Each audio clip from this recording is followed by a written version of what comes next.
Reserve Bank of India is bringing 100 tons or 1 lakh kilograms of gold from the UK back to India. That's about 1/8 of India's total gold reserves as of March end. Now, how much is 1 lakh kgs of gold, you may ask? Well, that's equal to the weight of about 20 elephants put together. That's the amount of gold that India is looking to bring back. Now, RBI's decision is a fiscally prudent one. For one, it bolsters India's national reserves, and two, RBI saves on a hefty storage fees paid to the Bank of England. But why was so much gold stashed in the UK in the first place? Let's go back in time. In 1991, India faced a major financial crisis with very little money left to pay for imports like oil and essential goods. This was called a balance of payment crisis, which eventually led to independent India's first economic reforms by the way of liberalization in 1991. The high debt and the Gulf War had worsened India's already precarious situation. Now, to avoid running out of money completely, the RBI took a bold step. RBI pledged 46.91 tons of gold to the Bank of England, physically shipping gold from India to UK to secure the much needed financial assistance by the way of an IMF loan amounting to about $2.2 billion back then.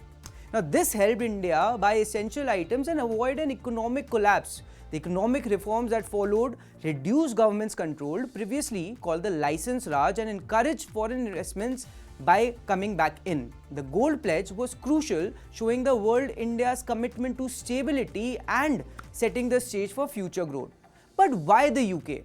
For many central banks, the Bank of India has traditionally served as a secure repository, and India is no exception, with some of its gold reserves stored in London since before independence.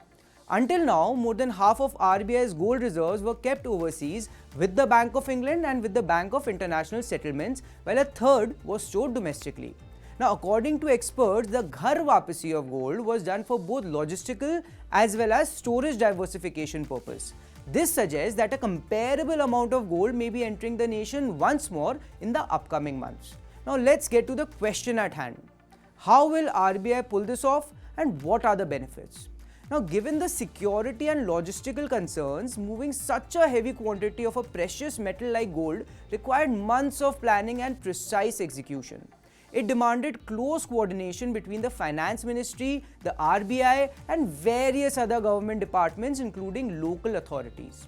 Initially, RBI obtained a custom duty exemption to bring the metal back into the country, with the central government foregoing revenue on this sovereign asset. However, there was an exemption from integrated GST, which applies to imports since this tax is shared with the states. Transporting large quantities of gold required a special aircraft and comprehensive security arrangements. This move will also enable the RBI to save on some storage costs paid to the Bank of England, although these are not substantial. In summary, bringing back gold strengthens India's reserves and reflects the RBI's proactive approach in managing national assets efficiently.